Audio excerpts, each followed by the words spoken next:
No episódio de hoje, o governador mais popular do Brasil pode não se reeleger. E o nome do passado que pode virar o jogo em Santa Catarina. Vamos ter a eleição presidencial mais apertada da história. Vem com a gente descobrir.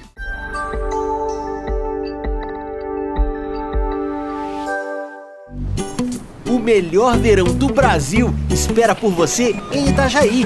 Chega aí, que aqui tem praia paradisíaca, tem esporte ao ar livre, tem festa pra ninguém ficar parado, tem gastronomia com sabores que vão ficar na sua memória e uma história que recebe você de braços abertos. Verão Itajaí, chega aí! Prefeitura de Itajaí. Semasa avançou em 2025 e entregou 32 novos projetos. Para 2026, gestão técnica e investimento estratégico em água, esgoto e a grande ampliação da ETA 3. São 500 litros por segundo para a nossa gente. Além disso, a Ação Verão segue 24 horas nas ruas, garantindo abastecimento contínuo para a população. Semasa. Olá, sejam todos muito bem-vindos a mais um programa Polilógica. Hoje, eu e Nicolas Reis vamos fazer uma análise do que está posto e o tabuleiro para a disputa ao governo federal, as eleições de 2026, também em Santa Catarina e também a nossa região da Anfre.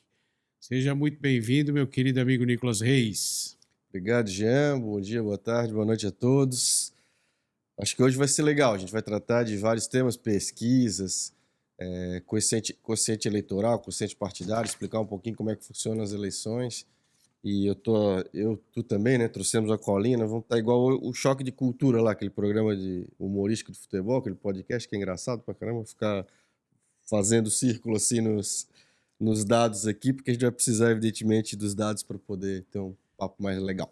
Ô, Nicolas, nós podemos ter aí, em 2026, segundo a análise aí que eu tive fazendo, e aí depois, no decorrer do programa, vamos ver se tu concorda ou discorda, com o que tu concorda, com o que tu discorda, mas assim, extremamente imprevisível. Apesar de nós ainda estar em fevereiro, só que a reta final para as convenções, não para as eleições, mas para as convenções, e a margem de vitória foi extremamente afetada com os movimentos últimos da família Bolsonaro, no campo nacional, o movimento do Jorginho Melo com a sua composição, né? E isso alterou bastante a questão. E aí eu queria te fazer um convite para a gente começar pela pesquisa Quest de fevereiro agora, que é a mais quentinha que nós temos, infelizmente só aponta o cenário nacional, e analisar desse ponto de vista, principalmente essa entrada do Flávio aí, né? Tudo que alterou, tudo que mexeu em relação aos outros candidatos. Vamos começar por aí? Vamos embora. Fica à vontade, então. Pesquisa Quest, eleições presidenciais 2026, 7 cenários testados, primeiro turno do nosso primeiro slide. Põe na tela para nós aí, Brian. De 5 a 9 de fevereiro foram colhidas as entrevistas. Margem de 2 pontos percentuais para mais ou para menos. Gente, eu acho que a primeira coisa, né? A ordem do dia parece ser a escolha do vice. Eu acho que isso é um fator super importante. Primeiro, né? Lula sempre esteve consolidado como candidato à reeleição, mas o Flávio Bolsonaro se consolida como um candidato viável, digamos assim, a competir. Existia essa dúvida durante um certo período, com a saída do Tarcísio. Ainda existe essa possibilidade de uma candidatura Ratinho, ou mesmo do governador de Goiás, mas a candidatura do Flávio Bolsonaro parece que se consolida. Essa é uma coisa. E aí, ao se consolidar, ele vai buscar, ou faz sinais, ao Zema, a Tereza Cristina, a potenciais vices que na minha opinião, um acerto, porque ele sinaliza mais ao centro do que a extrema-direita, como o pai dele fez, por exemplo, ao colocar um general na vaga de vice, né? Ele faz um aceno de composição, não só de composição para além do PL, mas de composição em estados que são importantes. E isso fez com que o próprio Lula também passasse a tratar a questão que até então era uma questão estática do Alckmin como um eventual candidato a vice natural, já colocou um ponto de interrogação, porque pode ser que nessa corrida, nessa hora do dia do vice, ele pode ter que buscar um outro vice para fazer essa competição. Tião, o que essa pesquisa Quest diz, na minha visão, assim, embora ainda, né, a gente tem que deixar isso muito claro sempre, embora redundante, muito cedo, a gente está fazendo uma análise desse recorte de hoje. Muita coisa vai acontecer daqui para frente, mas aparentemente nós vamos ter uma eleição extremamente acirrada. Os números que estão na tela de intenção de voto dizem menos do que os números da rejeição. Acho que os números da rejeição dizem mais. A rejeição do Lula e do Bolsonaro é praticamente igual. Do Flávio, desculpa. Do Flávio Bolsonaro e do Lula são praticamente iguais. Então a tendência... se colocar os pontos percentuais, a intenção de voto também não está muito longe, embora o Lula ainda lidere. Então, assim, tem tudo para ser uma eleição extremamente acirrada e, embora a gente esteja vendo esse recorte da Quest, a gente tenha observado outras pesquisas que precederam ela e os cenários todos apontam mais ou menos para essa direção.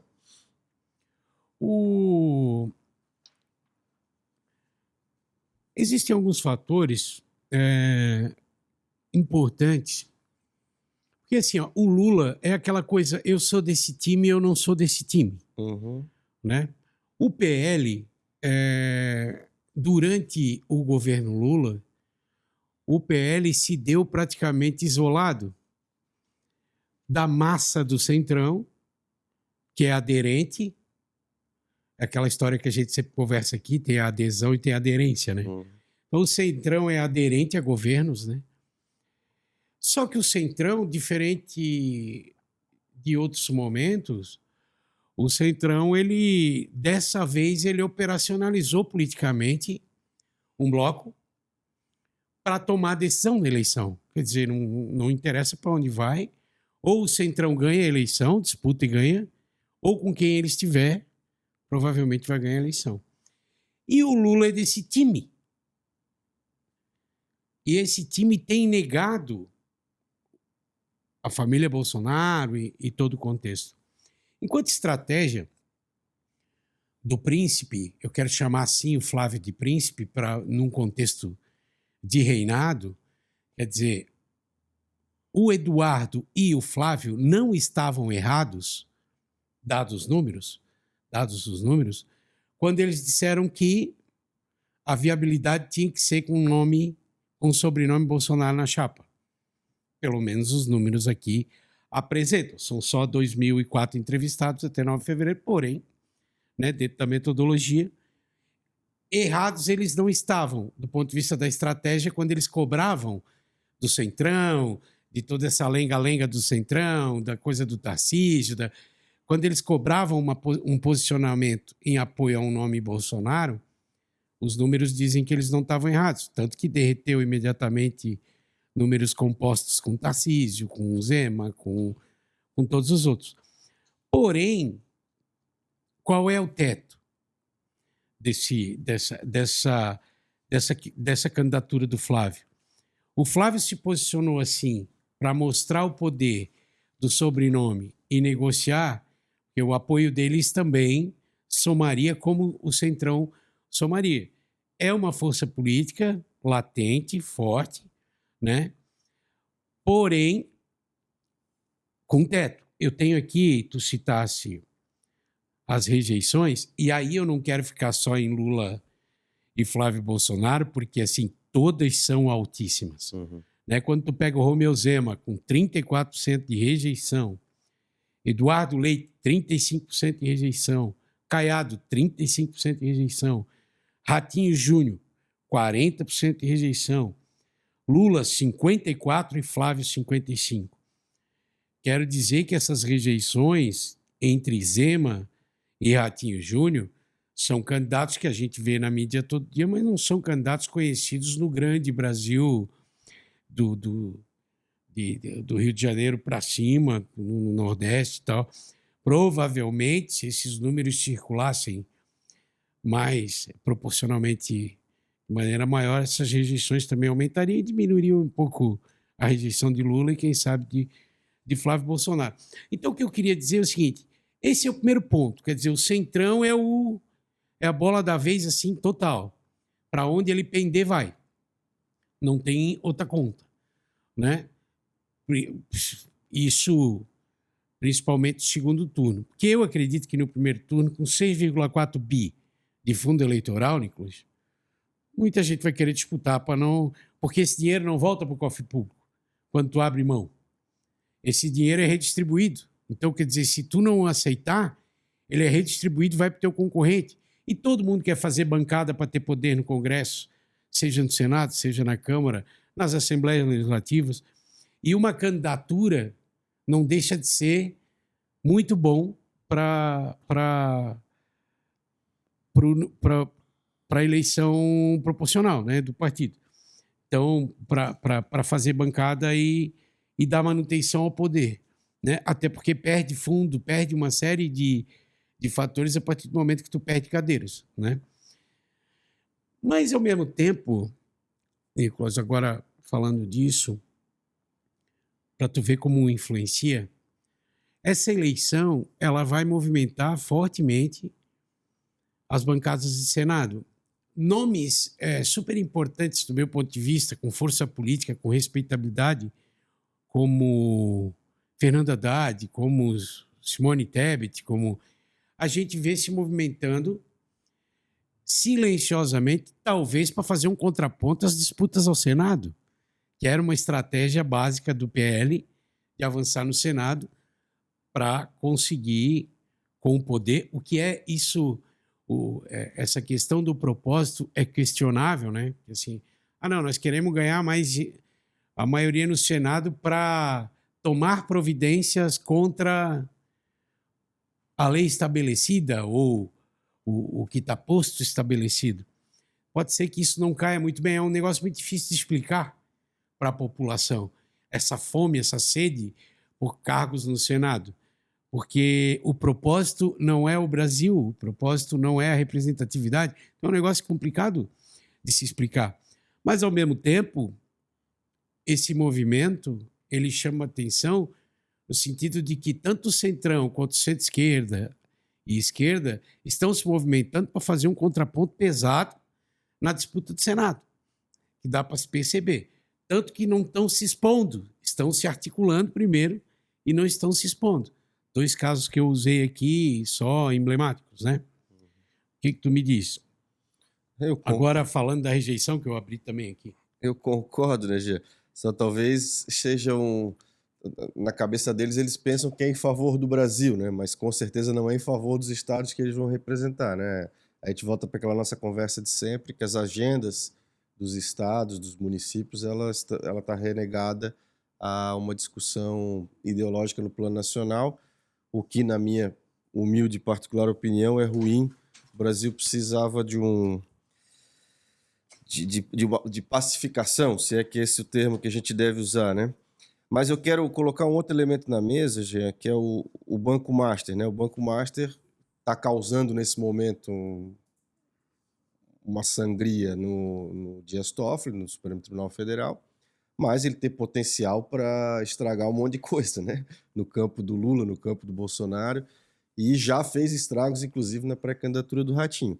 E eu falo isso pelo seguinte, porque eu concordo contigo na questão do Centrão, mas eu tenho essa dúvida, eu acho que o que tu coloca é um dilema. Eu não sei, porque na eleição de 2022, tu tinha Simone Tebet, tinha outras candidaturas no campo da centro-esquerda, tinha candidaturas no campo da direita, inclusive aquele padre que foi lá só para jogar bola para dentro da área, e não tinha, né? Essa eleição não parece desenhar alguma coisa assim, né? Então, se ela for uma eleição só polarizada, pode dar até esse primeiro turno, né? Para um ou para outro. Se tiver candidaturas, por exemplo, se um Ratinho, eventualmente um Caiado, forem de fato candidatos, muito provavelmente o Lula também vai estimular uma candidatura de centro-esquerda em algum dos campos que ele tem conversa, exatamente para que no segundo turno haja um complemento desses votos ou desses apoios para a candidatura dele. Então, eu acho que é isso. Eu só quero fazer uma observação, eu concordo contigo, ninguém sabe, né? se a posição do Flávio Bolsonaro como pré-candidato é uma posição de se posicionar ou ela é uma posição para valer. A verdade é que, de fato, ele decolou. Isso é absolutamente indiscutível, os números estão mostrando isso. Vou de novo colocar que é uma opinião absolutamente pessoal minha, mas eu acho que se eles tivessem ido com o Tarcísio e encostado um bom vice, talvez não nesse momento, nesse recorte, mas eu acho que seria muito difícil a reeleição do Lula. Eu penso que o povo brasileiro, na verdade, está sedento dessa novidade, que seja uma novidade estrutural, bem fundamentada e que vá passar uma régua em tudo que aconteceu e leve o Brasil para frente, né? A verdade é que está se reeditando a eleição de 2022, trocando apenas um dos personagens do pai para o filho. Pode dar certo? Pode. Os números estão mostrando que pode dar certo.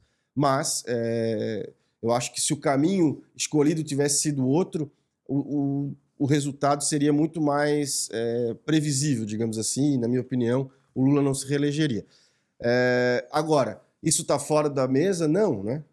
Ainda está na mesa, é o que tu colocou. Talvez seja só uma posição e talvez ao final ainda haja um movimento de construir exatamente essa liderança terceira via, que não seria uma terceira via, mas um terceiro nome que, na minha opinião, teria muito mais condições de fazer uma eleição mais fácil.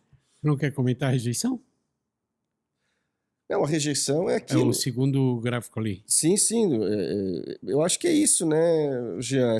Essa insatisfação do povo brasileiro com o que a política está fazendo. Uma coisa é quem está nas bolhas de direita ou de esquerda, que são fanáticos, e por fanáticos eu não estou desmerecendo, fanatismo no sentido de são... Torcida.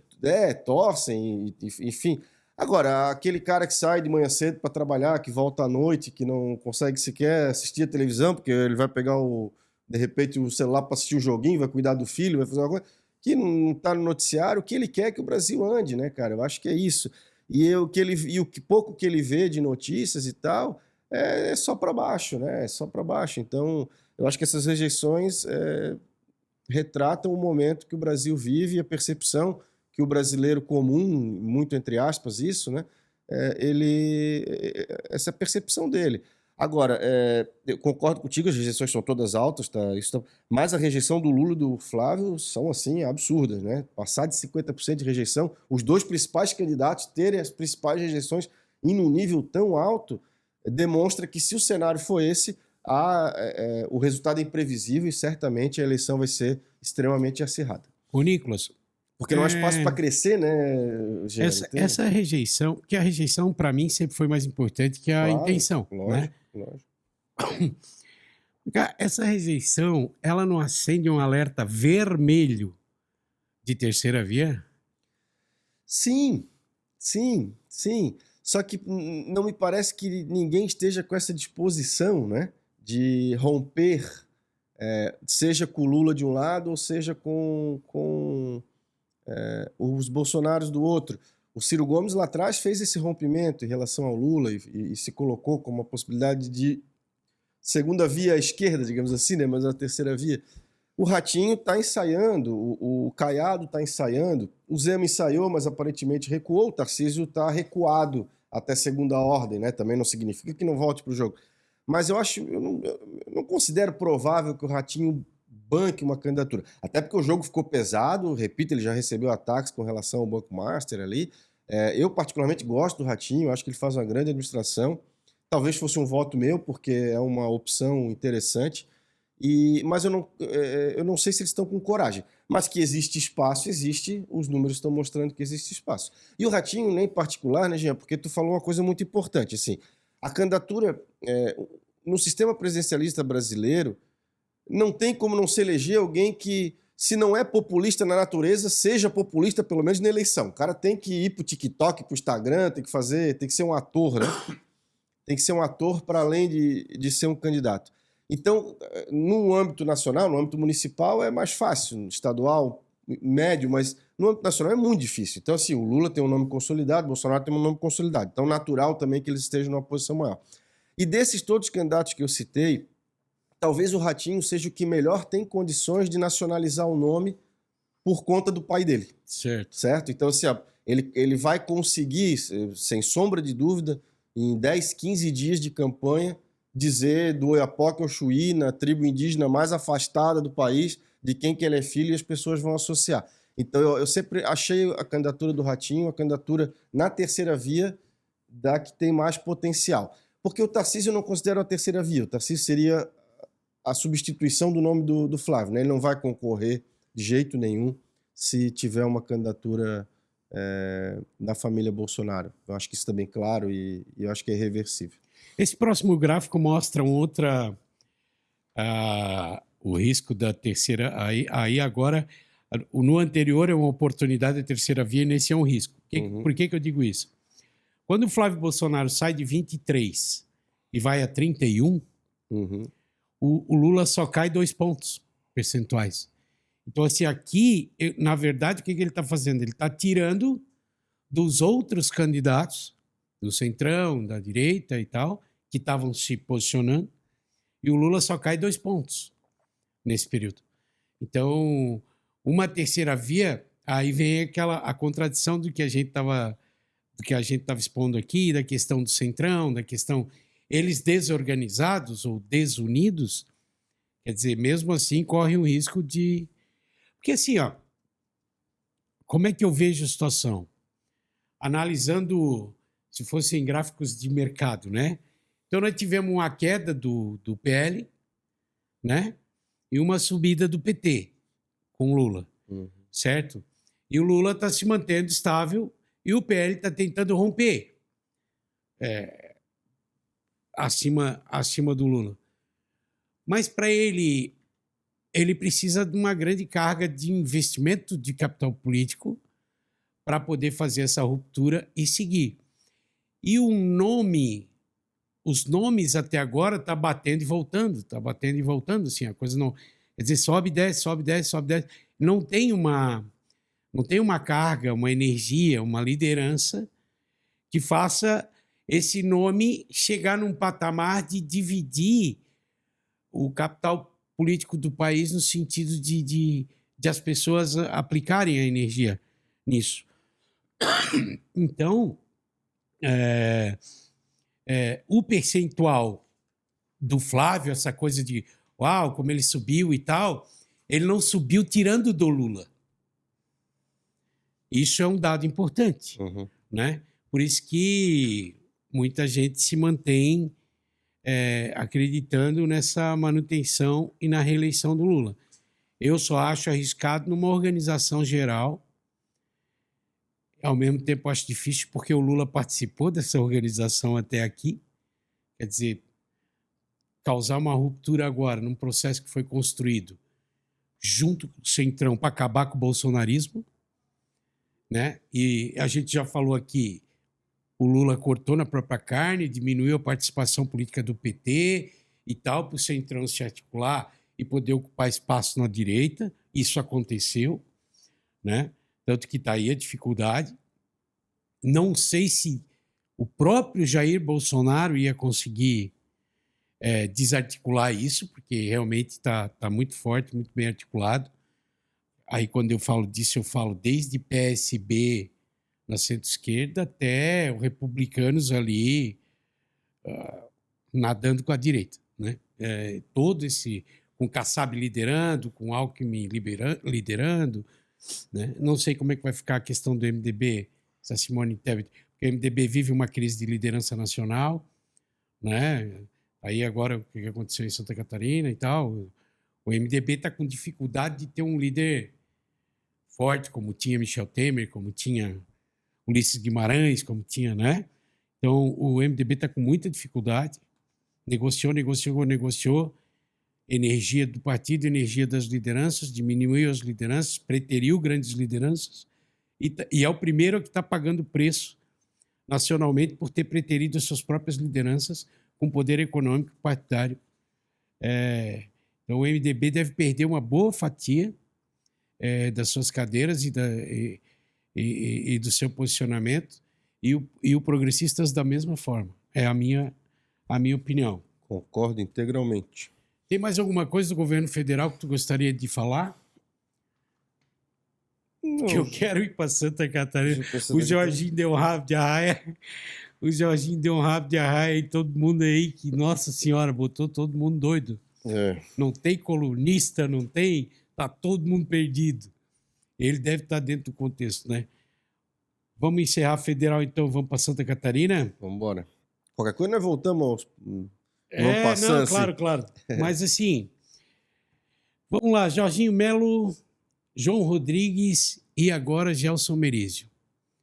Até aí, ok. Mas o movimento que o Jorginho faz, provavelmente baseado em pesquisa qualitativa, isso me preocupa muito. Os caras botam tanta fé numa fotografia antiga, porque a fotografia de sexta-feira é uma fotografia antiga na segunda-feira. Uhum. O jornal de hoje embrulha o peixe de amanhã, né?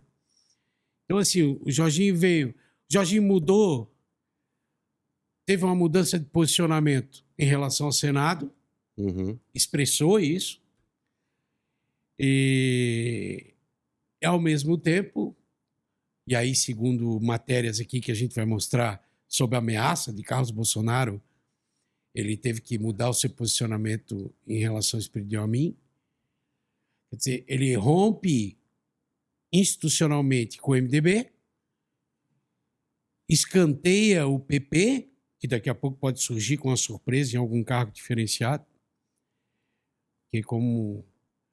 Mas duvido que um cara... Eu não sei, eu não consigo entender um cara que foi general voltar a cabo ou a sargento, né? Então... vão oferecer vice para o Amin, eu acho muito difícil, né? O Amin aceitar um caso desse. O cara já chegou... Mas tem a Ângela, tem o João, tem mais Amins, né? Tem mais Amins. Então, assim, o que eu queria provocar imediatamente? Assim, a chegada do Gelson Merizio. Eu queria registrar um dado muito importante. O Gelson Merizio, em 2018, foi 2018, ele ganhou o primeiro turno em Santa Catarina. Ele ganhou o primeiro turno, perdeu o segundo turno para o bolsonarismo que o Moisés conseguiu capitalizar e depois perdeu. Então, assim, Gelson Merizio é uma figura de extrema importância, de densidade eleitoral, de histórico de eleições e vitórias, sabe? Então, assim, é um cara muito importante. Hoje, por trás dele tem uma estrutura que a gente sabe muito bem o tamanho, é global, né? E é um cara que chegando. E ele não chega enfrentando o establishment, ele chega unindo toda essa força, né? Ele pode botar na mesma sala, na mesma composição, Décio Neri de Lima, nosso Décio Lima, ele pode botar João Rodrigues, ele pode botar, vamos lá, MDB, PP, quer dizer, Carlos Chiodini, pode colocar Espírito Amin, cabe todo mundo na mesma sala com o Gelson Merizio. Cabe todo mundo na mesma mesa. Isso, e aí eu entendo o frenesi da comunicação política estadual e tal, porque o Merizio é uma peça mais importante no processo, com mais relevância no processo e nas decisões, do que foi o Adriano Silva para a candidatura do Jorginho Melo, no meu entendimento, né? Porque eu conversei isso aqui com o prefeito Liba de Navegantes no dia que ele esteve aqui. Um cara que goza de 85% de aprovação numa fotografia, né, numa pesquisa, ele diz, mas isso não é uma realidade porque o governo de segundo mandato ele enfrenta um desgaste. Né? Porque daí as pessoas começam a se desconectar do governo, o próprio time está cansado e tal. A gente já participou de governos, sabe disso. Então, assim, não é bem assim que a banda toca. O Jorginho está indo para uma reeleição, tem uma excelente aprovação, mas o movimento, baseado provavelmente em dados e pesquisas, não quer dizer que esse dado vai se manter vivo.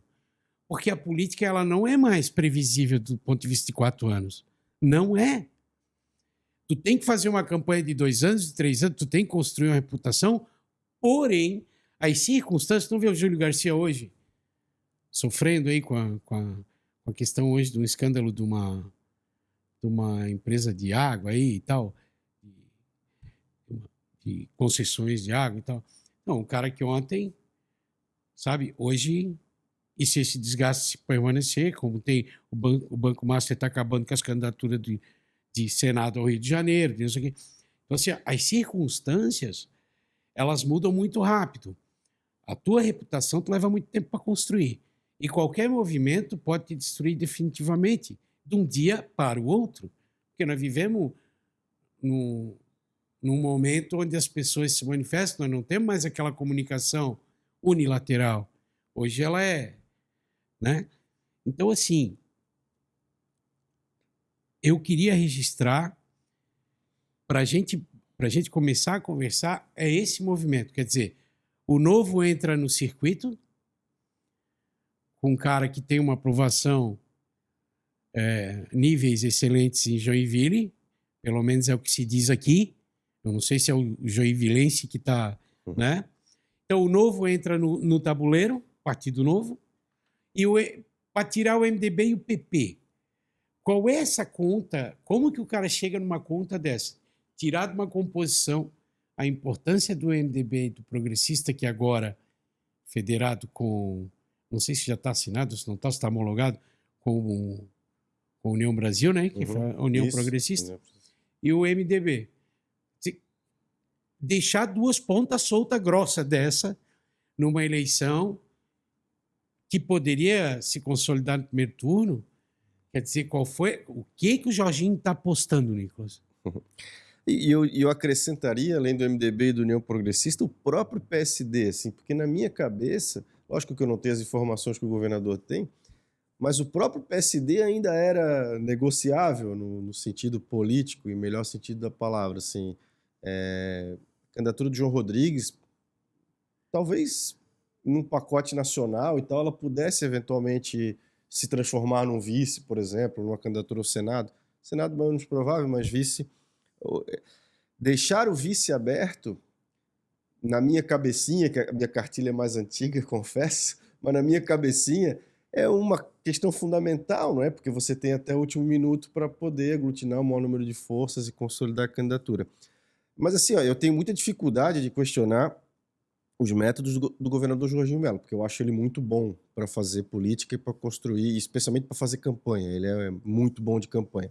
Ele nunca perdeu, né? Ele disse uma vez que ele não reclamava do Supremo Tribunal Federal, que ele nunca perdeu. Agora, Gia, eu acho que esse impacto é muito maior.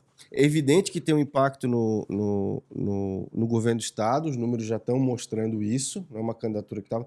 Agora, é a mesma coisa do Nacional, né? Eu estava dizendo ainda há pouco. Na minha cabeça, se eles posicionassem o Tarcísio como candidato, não tinha a menor chance de perder para o Lula. Era uma candidatura que, a não ser que acontecesse um desastre, ela ia caminhar naturalmente para a vitória. O caso de Santa Catarina é a mesma coisa. Então, assim, eles estão dando aula de como estragar projetos que estão consolidados. O projeto Tarcísio estava consolidado, era um projeto vitorioso e foi derrubado. A vinda do Carlos Bolsonaro para cá, e ele podia ir para qualquer estado da federação, e nós já falamos isso, a gente está tendo sendo até repetitivo, mas a gente disse isso lá atrás. É uma bomba no projeto bem desenhado, bem arquitetado do governador Jorginho. Estava tudo certo. Ele escolheu o vice na hora certa, ou ia ser do MDB, ou ia ser o PSD, ou ia ser a União Progressista. Os candidatos ao Senado estavam devidamente posicionados, e quando o Carlos se posiciona, eles soltam a bomba, porque é evidente que uma figura da estatura do Espiridião Amin não vai simplesmente dizer, beleza, vou botar meu rabo entre as pernas e vou para casa. Não vai, né? A gente sabe que ele se movimenta. E eu acho que com isso, Jean, a direita, que tinha 2 vagas ao Senado garantidas, conseguiu deixar uma vaga muito próxima do PT. Não estou dizendo que o PT vai ganhar a eleição, não estou dizendo isso. Mas quando tu coloca da figura do Merizio, o Merizio vai ser um candidato competitivo ao governo do Estado, eu não tenho dúvida também. Não acho que competitivo é o suficiente para chegar no segundo turno, mas ele vai posicionar uma candidatura e vai saber transferir essa posição também em votos. E ele vai posicionar uma candidatura ao Senado, que provavelmente vai ser do Décio, que não tinha chance alguma e que, diante dessa circunstância, passou a ter chance, porque a candidatura do Senado, é bom sempre reprisar isso, ela é majoritária sem segundo turno. Então, em 2 vagas, os 2 mais votados levam. Os 2 mais votados pode ter 20% dos votos, pode ter 25%, pode ter 30%, não precisa ter 50%. Né? Então, por mais que Santa Catarina seja um estado que vota majoritariamente na direita, existe 25%, 30% dos votos que são do campo da esquerda, que às vezes nem são do campo da esquerda, mas que rejeitam esse campo da direita e acaba colocando voto ali, gente de centro, por exemplo. Então, eu acho que o tabuleiro mexeu e não precisava ter mexido, porque estava tudo muito bem arrumado.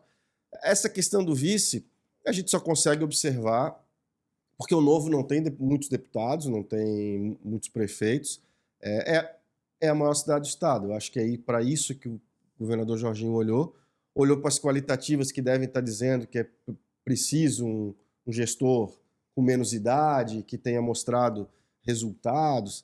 É a única explicação, né?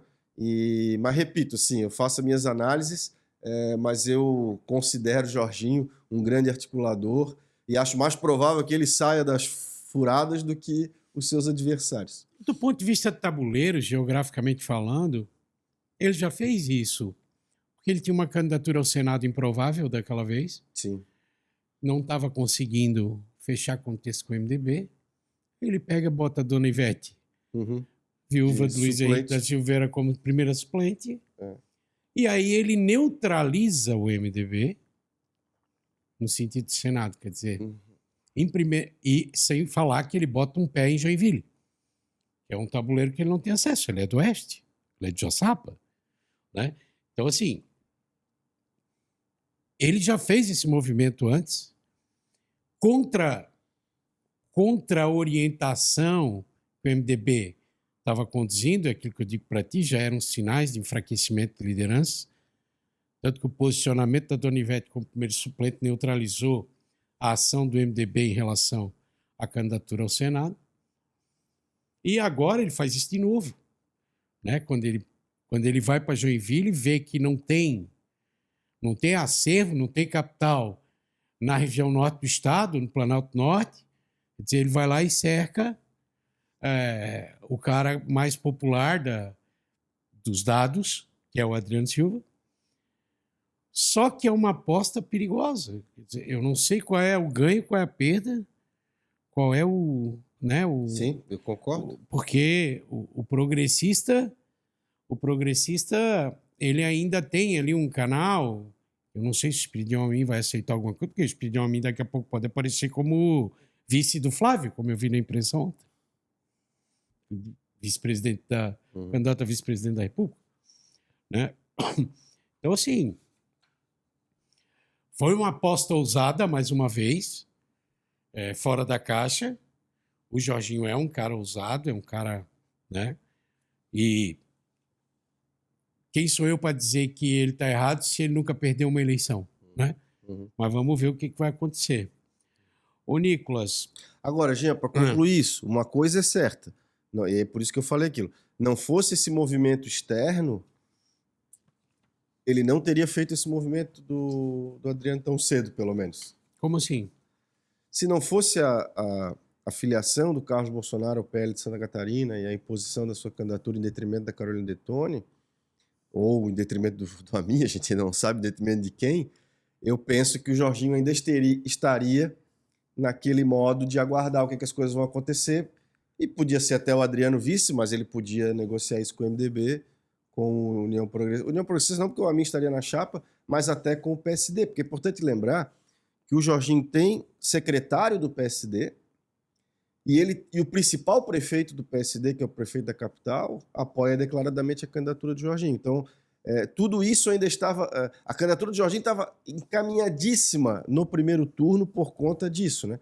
Então, acho que é esse movimento externo que o fez antecipar esse movimento do Adriano, é isso que eu quero dizer. Assim. Ele não faria isso se as coisas estivessem conforme ele tinha inicialmente planejado. Agora, o jornal Metrópole botou matéria aqui dizendo que o Carlos ameaçou abandonar o PL e se aliar ao PSD de Kassab. Provavelmente para bater o martelo da questão do Amin, porque o desgaste do Carlos Bolsonaro estava muito grande. Sim. Com essa coisa de vai Amin, não vai Amin, vai Detone, não vai Detone.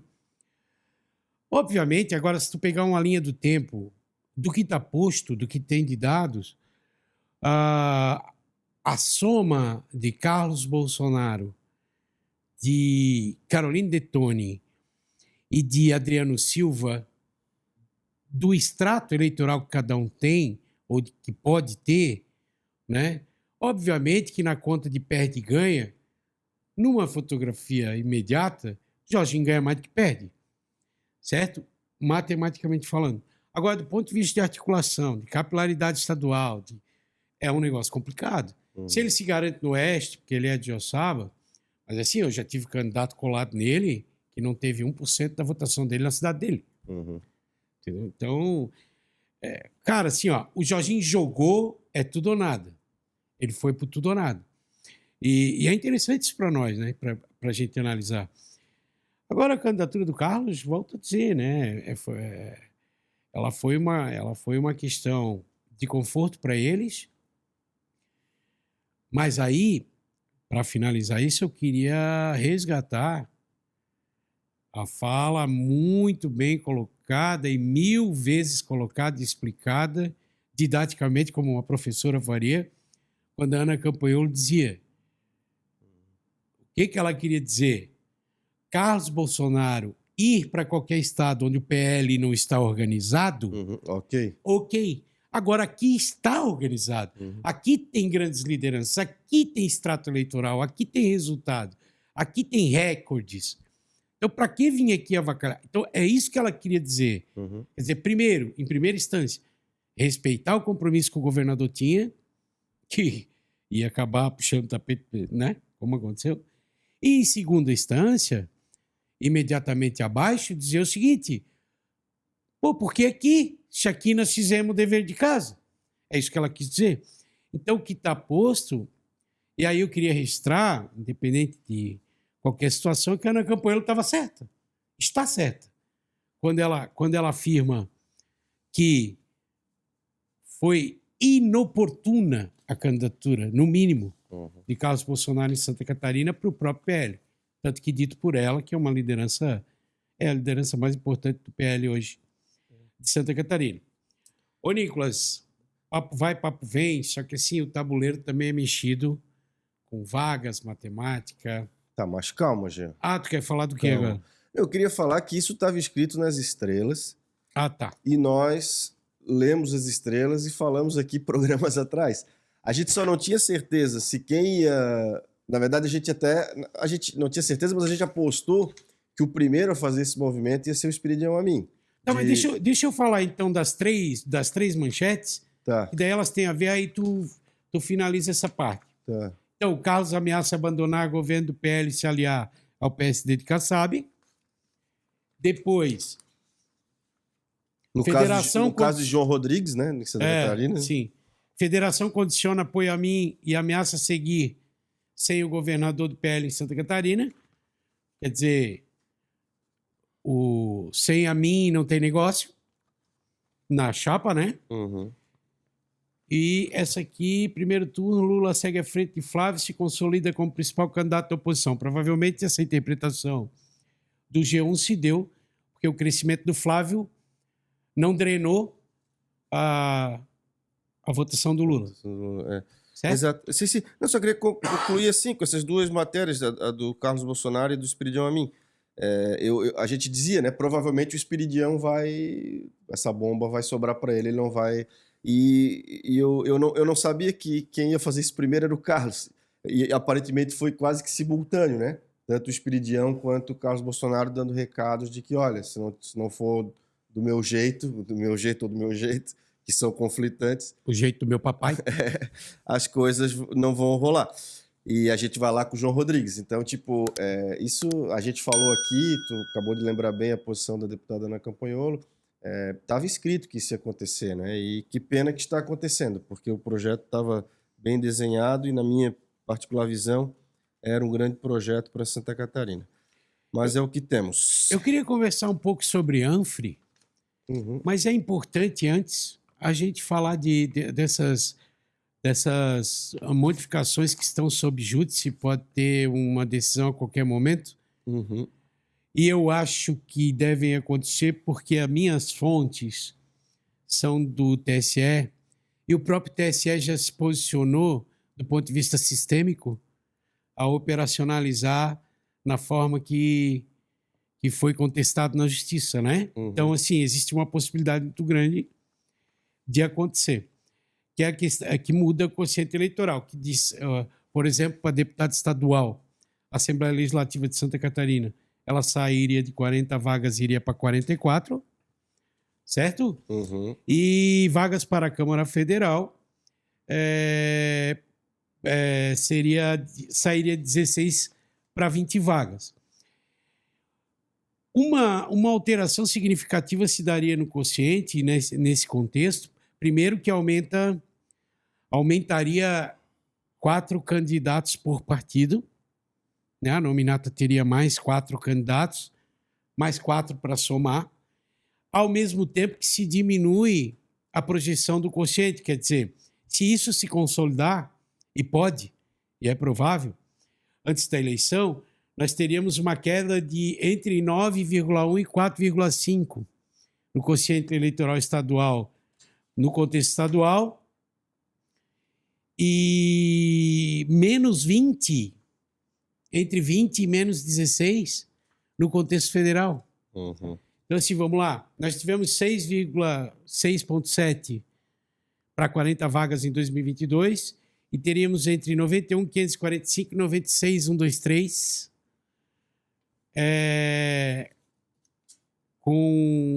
no contexto estadual, para deputado estadual. E teríamos de 248.625 no contexto federal, uma redução para 198.900, entre 198.900 e 208.845. Vamos explicar um pouquinho para a nossa gente aí, que eu botei o gráfico na tela aí. Qual gráfico, Jean? Eu botei essa modificação do quociente estadual e federal. Botei estadual agora e, conforme tu vai explicando, vou botar o federal aqui. Uhum. Não, beleza. O que eu queria assim, deixar claro para o nosso espectador é porque muita gente às vezes não entende por que o candidato a deputado federal fez 60 mil votos e não se elegeu, e aí o outro fez 45 e se elegeu. Mas como é que pode? O cara teve mais votos e tal. E, primeiro, né, essa questão não está cravado ainda se nós vamos ter 40 vagas para a Assembleia Legislativa, deputados estaduais, ou 44. Houve o aumento, foi suspenso pelo STF, está no limbo. E se nós vamos ter 16 vagas a deputado federal, como é hoje, ou 20, conforme a nova legislação prevê. Independente disso, gente, é importante a gente entender, né, a eleição majoritária que vai acontecer para o Senado, para o governo do Estado e para a presidência da República. O governo do Estado e a presidência da República, as pessoas entendem fácil. Atingiu 50% mais um dos votos válidos, se elegeu no primeiro turno. Não atingiu, os dois mais votados, que tiverem nominalmente o maior número de votos válidos, vão para o segundo turno, até que um alcance essa maioria de 50% mais um. No Senado não tem segundo turno, é como a eleição em Itajaí, mais ou menos, né? Então quem for o mais votado ganha. Nesse ano vão ser 2 vagas para o Senado, então os 2 mais votados em votos válidos são os eleitos. Para a Assembleia Legislativa e para o Congresso Nacional, lembrando que esse ano nós vou votar para deputado estadual, deputado federal, senador 1, senador 2, governador e presidente da República. Vão ser 6 votos agora em 2026. O cálculo proporcional ele não é difícil e é importante que vocês entendam. Você vai pegar o número de votos válidos, pode dar 1 milhão, aqui em Santa Catarina dá mais, né? E divide esse número de votos válidos, as pessoas que foram às urnas e votaram nominalmente ou numa legenda, e vai dividir pelo número de cadeiras. No caso da Assembleia Legislativa, deputados estaduais, por 40 cadeiras, ou 44, conforme for. E no caso da Câmara Federal, o número desses eleitores pelo número de 16 ou 20, conforme for a quantidade de cadeiras. Aí vai sair um quociente eleitoral. Então, para o partido poder ter direito a uma cadeira, ele tem que, teoricamente, atingir esse quociente eleitoral. Como sempre tem sobra, nunca esse número é completo, existem as disputas das sobras. Aí tem as regras. Na eleição passada, por exemplo, para vereador, por isso o PL fez tantos vereadores aqui em Itajaí, né, Jean? Tinha aquele corte, era uma cláusula de barreira de 80% que o partido tinha que fazer para poder disputar a sobra. Esse 80% caiu, porém, o candidato ainda tem que fazer nominalmente 10% Não, dos no votos. caso do 80 é 20. É 20 agora? É, 20. Isso, caiu para 20. O partido. E o Não, candidato... o candidato tem que ter feito 20 para ser o... para entrar na Para sobra de poder 80. entrar na sobra de 80. Isso. Era, mas a sobra de 80 caiu. A sobra de 80 caiu. Agora, quer ver? Eu vou colar, peraí. Agora, Jean, para ocupar essas vagas, o candidato precisa ter recebido individualmente pelo menos 10% do quociente eleitoral. O STF invalidou a restrição que exigia que partidos atingissem 80% do quociente eleitoral para participar dessa fase. Para 2026, todos os partidos e federações podem participar do rateio das sobras, independente de terem alcançado o quociente eleitoral. Então, o candidato que assumir a sobra deve ter obtido pelo menos 20% do coeficiente eleitoral em votos nominais. Exato. É, isso. É isso que está dizendo. O candidato. Então, tem uma de 10. Se passou... A de se 10 é na atingiu, tragédia. Como aconteceu um isso. deputado estadual do Novo aqui se eleger com 12 mil votos. Isso. Entendeu? Isso, exatamente. O quociente de 2022 era, que eu falei aqui? De 2022. 100.700. Ele minimamente Assembleia. passou do 10. Entendeu? Assembleia. Então, assim... Isso, aí o cara tinha que ter mais de 10 mil votos. E se for na sobra, mais do que 20 mil votos. Tá faltando o meu aqui, o do Novo não tá. Então, assim, por que entra o mais votado, menos votado? Porque quando você faz essa divisão do número de votos válidos pelo número de cadeiras, ou 40, ou 40-44, ou 16-20, a depender de como ficar, cria-se o quociente partidário. Então, o Jean estava falando, o PL, por exemplo, na Assembleia Legislativa, da vez passada, foi o partido com mais deputados, fez. Então, serão mais votados do PL que assumirão a vaga para a Assembleia Legislativa. Depois serão os 5 mais votados do PT. Então você não... É um voto... a gente acha que a gente não é um país que tem voto de lista, mas a gente tem voto de lista. É uma lista partidária, só que ela é aberta, ela não é fechada como em países da Europa ou no Uruguai, por exemplo. Então aqui é aberta, mas é um sistema de lista. Então às vezes o cara foi mais votado no outro partido que fez menos vagas, mas não conseguiu entrar. Aqui ele conseguiu entrar. Então essa é a conta, né? A divisão dos parlamentos ela é feita por partido político, ou no caso, antigamente coligações, que não existem mais, agora ou partidos ou federações, como é o caso, por exemplo, do União Progressista e outras federações que temos por aí. Eu só esqueci de comentar uma coisa na questão nacional ali, que é importante, é um dado importante, só para registrar aqui, Nicolas, assim, não precisa grandes comentários, porque é uma realidade, que eu achei um dado importante, eu não tinha ainda me atentado nisso, porque ele é histórico e é mais macro, né? Que é a evolução das margens de vitória. Que de 2018 para cá a gente passa a ter esse dado. Então, assim, o Jair Bolsonaro teve uma margem de 10,3 ponto percentual na sua vitória de 2018. O Lula teve de 1,8, né? E a projeção para 2026, não se sabe para quem, mas é de 4 pontos percentuais. É um dado que vai se gerando, né? Quer dizer, por ele ser sempre muito grande, talvez não davam importância. E agora as pesquisas estão incluindo esse dado de margem de vitória. Talvez por causa desse indicador temperatura ter ficado mais forte de 2018 para cá, né? A tua eleição depende muito do gás que tu dá no fogo, né? Na temperatura. Ô, Nicolas, eu queria te propor a gente falar um pouquinho de Anfre e Itajaí. Nós já estamos com um adiantado aqui, mas ainda dá para fazer um bate-papo. O governo Robson, Itajaí, bate martelo com Ana Carolina e Rubens Angeletti, praticamente, né? Apesar de termos Coronel Mocelin, apesar de termos Beto Cunha, apesar de termos outros nomes ali, não sei se tu que está lá dentro... Aguinaldo ainda não está fora, né? O Aguinaldo tá errado na caminhada de estadual, já falei para ele. Tinha que ser federal, pô. A liderança da capital nacional da pesca com um litoral desse. Era para ele ter um monte de deputado estadual ajudando ele a ser federal, e não o contrário, pô. Isso é verdade. Mas Ana Carolina e Rubens saem separados para a eleição. A Ana, respeitando a liderança do Robson, consolidando a liderança do Robson, e o Rubens resolveu seguir a Ana Campanholo, uma outra orientação. Ao mesmo tempo que temos candidato a deputado federal e deputado estadual representando essa construção da liderança do Robson, eles saem separados para dois contextos políticos invertidos, vamos dizer assim, cada um dentro da sua zona de conforto, talvez e tal. O Coronel Mocilin é um cara que já fez 45 mil votos, um cara consolidado na sociedade, um cara importante, um cara que construiu uma reputação, uma respeitabilidade. E ele Faz parte de uma corporação importante. E eleitoralmente falando, no nosso contexto, na nossa região, estou falando a minha opinião, eu preferia o apoio do Coronel Mocilin do que da Ana Campanholo. Eu preferia. Dada o circuito de votação que o Coronel Mocilin pode transferir, certo? Em relação a Ana Campanholo, geograficamente falando, dentro de Itajaí. Porque o Rubens está fazendo campanha de vereador, eu não vi ele fazer uma campanha de deputado federal ainda.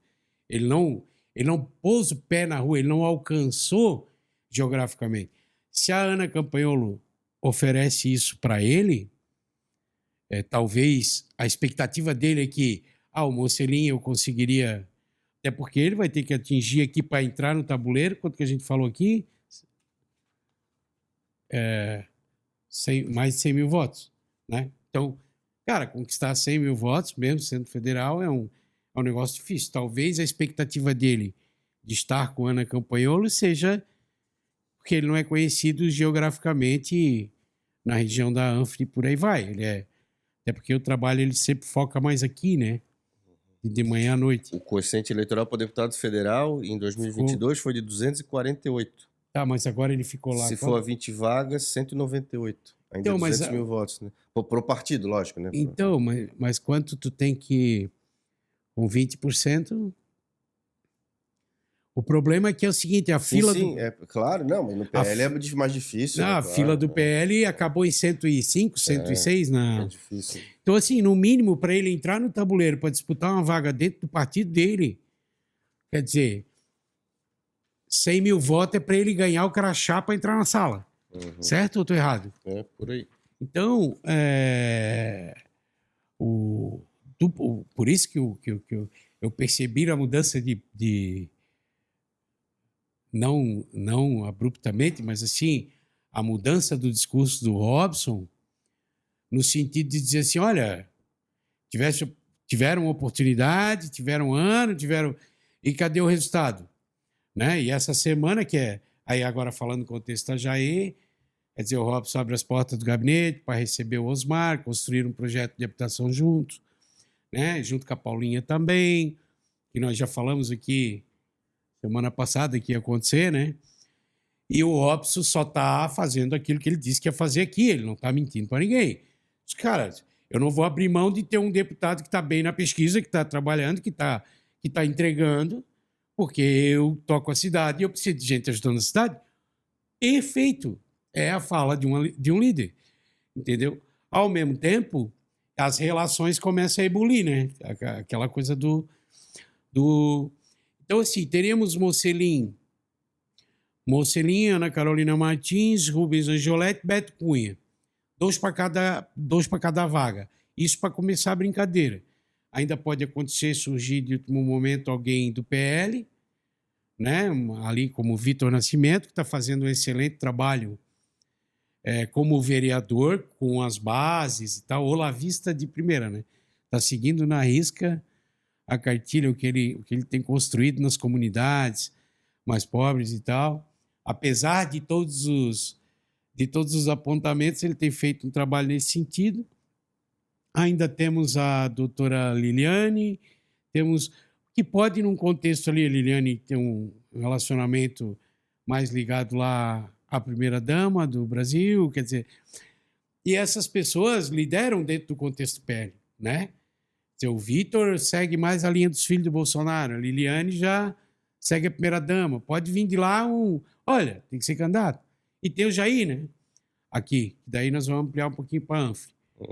Que até o momento também não se viu um movimento, talvez porque o Carlos estava mais preocupado em garantir a sua própria vaga do que... Mas a gente não viu um movimento na defesa da candidatura do Jair, Renan. Eu não vi, pelo menos. Não sei se tu viu. A gente não viu, assim, um movimento forte. Eles trabalham silenciosamente, eles têm um contexto organizacional ali, mas eu não vi. Eu achei que o Carlos ia movimentar, ele ia aprofundar o movimento dele em Santa Catarina, cercando também essa questão da candidatura do Jair e tal. Mas até agora eu não vi, só está sendo feito silenciosamente. O que tu me diz desse contexto de Itajaí para nós abrir para a Anfre? Eu achei que eu ia falar mais da forma do que do conteúdo, mas vamos lá. Eu queria dizer uma coisa. Eu só acho, mas eu vou na forma para falar do conteúdo. Eu acho que talvez as candidaturas do Vitor, da Liliane, por exemplo, né, elas são menos prováveis por uma questão de forma, ou seja, as candidaturas para a Assembleia Legislativa, elas vão ser 40 vagas mais um, então 41 é a nominata, no máximo 45 se subir esses 10%. Para a Câmara Federal, 17 ou 21 no máximo. Então, num estado de 295, 96 municípios, muitos ex-prefeitos, prefeito, vice-prefeito, vai ser difícil, e mais o 30% da cota de gênero, que geralmente são mulheres, né, que tu precisa incluir na chapa, tu acaba dificultando a participação no PL. Se fosse outro partido seria mais fácil, mas dada a dimensão que o PL tem em Santa Catarina, só a reeleição vão, sei lá, perto de 14. Então, é difícil fechar esse número.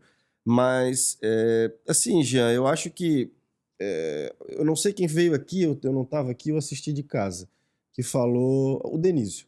Falou de 94, e eu me lembro bem dessa eleição, que o Arnaldo Schmidt lançou o Érico, a federal, e o Noemi e o Nelinho, a estadual. E existia do outro lado Volney Morastone e Jandir Bellini. Elegeu Volney Morastone e Jandir Bellini, que era uma oposição, e o Arnaldo perdeu a eleição com as suas 3 candidaturas, tanto do Érico quanto do Nelinho e do Noemi. Talvez por faltar, e quem sou eu para discutir os métodos também do Arnaldo Schmidt, que era um grande líder e é uma grande figura. Mas é incontrolável fora do governo você restringir o número de candidaturas, mas dentro do governo eu acho que é obrigação tentar diminuir o máximo possível. Eu vejo um esforço muito grande do prefeito Robson nesse sentido, de que as candidaturas, digamos, prioritárias seriam do Rubens, Ana e Mocelin numa ordem de prioridade, digamos assim. Pode ser que escape? Pode, né? O Beto Cunha tem seu próprio partido, é legítimo que ele diga, não, você está acabado, o cara tem mandato, quem é que vai... Né? Não dá para dizer que não, né? É diferente da época do Arnaldo, que eles estavam todos no MDB. As outras candidaturas que tu citou também. Então, assim, a candidatura do Rubens, a gente já falou isso, eu acho ela muito difícil. Por outro lado, eu acho que o Rubens sai com uma votação muito grande de Itajaí. A capacidade dele de buscar fora é que é o grande X da questão. Quanto que ele vai conseguir trazer de fora de Itajaí para completar esse número difícil que é alcançar uma votação que eu concordo contigo, está na faixa dos 100 mil votos, pelo menos, para conseguir a vaga da Câmara Federal. É que eu nunca vi, desculpa te interromper, mas eu nunca vi, talvez, assim, a gente tem tido tanta surpresa. Sim. Quando eu faço essa comparação, não é nada... O que eu quero dizer é o seguinte, o Rubens está esperando, a minha impressão, que alguém disse para ele assim, ó, não te preocupa que eu vou lá e vou trazer 50 mil votos e vou botar no teu bolso. Uhum. Não vai acontecer, pelo menos, historicamente. Sim. E assim, e eu acho que a irritação do Robson veio disso. Uhum. Quando o Robson se mostrou irritado aqui com algumas questões e fez aquela coisa. Ninguém vai pegar e vai dizer assim, não, deixa comigo, fecha comigo aqui que eu vou lá em 10, 15 municípios e vou trazer 50 mil votos e vou botar na tua conta. Uhum. Cara, eu nunca vi isso acontecer, tu já viu? Não. Não é isso que eu tô dizendo. Uhum. Não, beleza. Eu continuo considerando ela uma eleição absolutamente potencial, possível. Viável. Acho que se fosse estadual era uma eleição praticamente batida, né? O Rubens tem um nome hoje que, por uma candidatura estadual, facilitaria muito a vida dele, mas eu entendo esses arranjos que existem, esse compromisso que é público, né? Com a deputada Ana Campoelo, com o próprio governador. Ele vai ao federal, é possível, é viável, tomara que dê certo, mas é óbvio que a gente precisa colocar essa vírgula de que existe um desafio, né, de buscar esses votos fora. Ana Mocelin e Osmar Teixeira, do campo da oposição, e essas outras candidaturas que se posicionam, é isso, Jean, vai depender igualmente, né, daquilo que o Robson muito bem colocou aqui. Vai deles trabalharem, conseguir consolidar apoios, buscar. O universo eleitoral Itajaí tem. Hoje nós temos eleitores suficientes para eleger 2, 3. Se eles tiverem condições de buscar votos fora, a gente pode eleger até mais. Lembrando sempre que nós temos candidatos com domicílio eleitoral em Itajaí que têm mandatos. 3 deputados federais, inclusive, Jorge Gueto e Ana Paula Lima aí. Não, a Ana Paula não trouxe o domicílio, ficou em Blumenau, só o Décio que trouxe. Tá. Mas mora aqui. Né? Então, assim, a gente torce para o máximo possível, mas eu acho que o trabalho do governo está sendo feito, é isso que eu quero dizer resumidamente, de tentar lançar o mínimo de candidatos vindos do governo para permitir que os candidatos, porque depende deles, busquem nesse universo seus votos, não permitam que os votos vão para fora. Porque se esse papo de o cara vota em quem é de fora, esse papo é muito fácil, né? Ele é mais fácil. Mas assim, por que as pessoas votam em quem vem de fora? Ou porque o cara é da Caixa Econômica Federal e o chefe da família trabalha na Caixa Econômica Federal, ou ele é bombeiro e o cara, sabe? Ou ele é da igreja X ou Y. Então assim, dali beleza, tu tira 10, 15% que vão nessa lógica do corporativo. O resto é por incapacidade dos nossos próprios candidatos, e aí eu me incluo, fui candidato a deputado algumas vezes, então não é uma crítica aos outros, é a mim também, mas é uma incapacidade que nós temos tido, historicamente, de nos colocarmos como viáveis. E eu acho que é o Amilcar que sempre dizia, né, que uma eleição ela começa pela expectativa de vitória. Ele usa essa expressão. Pode chamar de outra coisa, mas assim, ou o cara vê que tu pode ganhar e ele vai apostar em ti, ou ele vai votar no de Balneário que ele sabe que vai ganhar, que é mais fácil, porque ali ele tem certeza de que o cara tá... Então, a gente precisa criar a expectativa de vitória, e essa expectativa de vitória só quem é capaz de criar é o candidato e sua equipe. Não adianta, como tu diz, ficar esperando que venha do além, que alguém entregue um pacote com a solução para o cara chegar lá, né? Então, acho que os desafios dessa eleição são os mesmos desafios que a gente teve nas eleições que se passaram. Espero que dessa vez a gente tenha a melhor sorte. Para mim falar ali, aqui, porque o próprio Mocelin e o próprio Rubens Angioletti não tinham essa escolha. Porque eu também, uma candidatura, quando tu tem a liberdade de construir ela, tomando decisões em cima de fatores importantes, como é o caso do partido, né?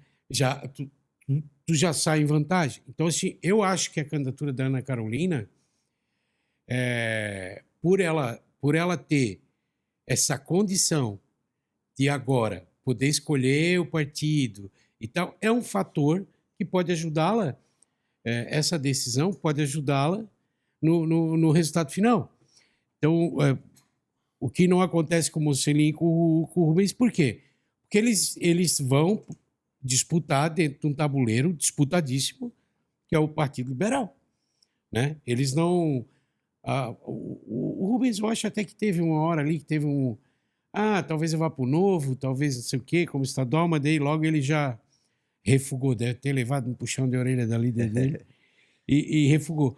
Mas a Ana, do ponto de vista matemático, ela tem um fator de vantagem, quer dizer, ela tem 4 ou 5 partidos que ela está namorando ali, inclusive saiu acho que no JC hoje, ou no Diarim, que ela tem ali para tomar uma decisão, matematicamente pode dar um caminho mais confortável, porque extrato eleitoral ela tem, quer dizer, ela fez grandes votações.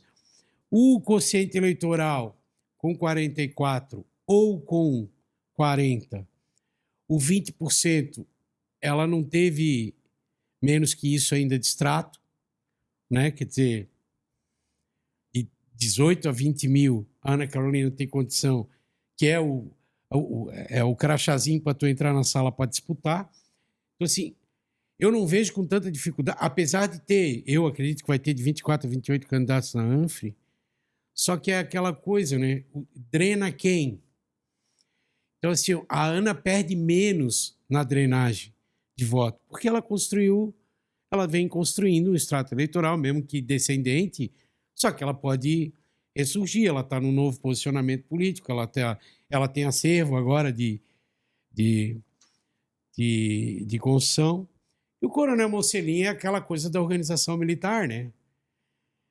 E eu acho que ele é mais ameaça para Campanholo, não no sentido macro, da soma geral, mas assim, aonde ele operar, por conta da... Porque todo mundo sabe que a Campanholo ela tem uma influência muito forte no contexto militar, né? Então, o Mocelin atrapalha um pouquinho a história dela, atrapalharia um pouquinho a história dela em Itajaí. Mas o melhor mesmo seria se o Robson conseguisse administrar isso. É que é difícil, né, cara? Assim, ó, é aquela coisa de tu respeitar a história, né? Eu, por exemplo, se eu tivesse no lugar do Robson, eu me sentiria constrangido de pedir pro Coronel Mocelin não ser candidato. Claro, lógico. A história que o cara tem, o que ele já entregou e aonde ele chegou, é mais fácil eu pedir para Ana Carolina não ser do que para ele. Porém, eu acho que a Ana Carolina tem uma ótima condição, porque nós vivemos numa sociedade nichada, né? E o nicho que a Ana Carolina pode alcançar não é o mesmo público do Coronel Mocelin, para começar, né? E ela tem essa vantagem de poder escolher o partido, escolher o melhor contexto. Claro que o tempo está se acabando, mas está na hora de tomar essa decisão e tomara que tome acertadamente, com inteligência, para nós ter mais um representante na Assembleia Legislativa, né? Hoje, deixa eu tentar traduzir um pouquinho o que tu disse agora, assim, né? Não que não tenha ficado claro, ficou, mas o Rubens, ele tem, não sei, né? Mas até onde a gente sabe, muita dificuldade de sair do PL, pela história que ele construiu com o governador e tal. E o PL vai fazer um corte no alto das suas candidaturas, é isso que o Jean está querendo dizer, né? A Ana, ela ainda tem essa possibilidade de escolher o partido e entender um partido onde esse corte vai ser menor para ela eventualmente se eleger com uma necessidade menor de votos, né? Agora, a única coisa que eu não acho, quer dizer, isso não contraria o que tu disse, mas o PL, ele tem esse desafio do tamanho, né? Mas ele também tem a oportunidade, porque sempre que você disputa também num partido que está na frente, e eles vão ter disputa no governo do estado e para o governo federal, o número 22 vai estar pulsando, também é uma oportunidade, porque isso a gente sabe, historicamente, também alavanca bastante votos, né? Agrega bastante a legenda, votos. principalmente 22, né? 22, vive o hype da legenda, né? Exatamente. Fora o voto errado, né? Porque assim, a minha teoria, já, de que assim, porque tu for olhar o resultado da eleição, se olhar o de 2022, eu não tenho o dado aqui, mas é só olhar, e vai olhar de 26, tu vai olhar que o maior número de votos de legenda, certamente, foram para PT e PL. No caso da Catarina, o PL mais do que o PT. Por quê? Porque as pessoas vão lá votar. Quer ver para prefeito e vereador? Ele vota, quando ele vota, vamos dizer, 22, aparece PL, porque até ali ele está votando na legenda. Aí ele vai ter que botar os outros 3 números. O cara confirma. Entendeu? Achando que votou para majoritária. E ele só tinha votado. Mas ninguém admite isso. Aí depois ele vai lá e vota na majoritária quietinho e não votei para deputado. Então, assim, na minha cabeça, essa contabilização tão enorme de votos de legenda, geralmente é para quem está disputando a majoritária com o potencial. Mas havia um apelo de marketing muito forte do PL na questão do 22, né? Acho que foi recorde de voto legenda o 22 e o tal do cabo a rabo, né? Eles trabalharam muito forte isso. Só que cansa, né? Isso é aquilo que eu digo, é uma alça, né? Ela vai... E tem partidos que é assim mesmo, né? Eu fui presidente de partido na eleição de 2020, 20, é do Robson, e eu tinha uma nominata de vereadores, eu não queria votar em nenhum. O que eu fiz? Fui lá e votei na legenda. Então, assim, existem aqueles que de fato votam na legenda. Assim. Eu acho que tem muito voto errado também, esse cara que errou. Tu conseguiu ser presidente do partido, a gente só conseguia ser presidente antes do partido ter dinheiro, né? Agora não deixa mais, né? Agora eu não deixo mais. Eu fui presidente estadual, fui destituído, eu soube que eu fui destituído pela televisão, cara. Tem mais alguma coisa? Não, da minha parte é isso aí. Tá tudo certo. Isso aí. Então, mensagem para o nosso público aí. Agradecer a todos, né? Repetir que... Ficamos devendo a Anfre. Tá, assim, ó, já estamos com 80 minutos de programa aqui. Mas assim, na próxima nós vamos começar pela Anfre, tá? Pra gente... Esses gráficos dos votos válidos, compartilhem. Eu acho que é importante o eleitor, de maneira geral, ele não conhece essa regra, né? E é fundamental que conheça. Então, pedir ao nosso espectador que compartilhe também esses gráficos e agradecer mais uma vez a paciência e a audiência de todos. É isso aí. Muito obrigado a todos. E até o próximo programa. Fraterno abraço. Semasa avançou em 2025 e entregou 32 novos projetos. Para 2026, gestão técnica, investimento estratégico em água, esgoto e a grande ampliação da ETA 3. São 500 litros por segundo para a nossa gente. Além disso, a Ação Verão segue 24 horas nas ruas, garantindo abastecimento contínuo para a população. Semasa.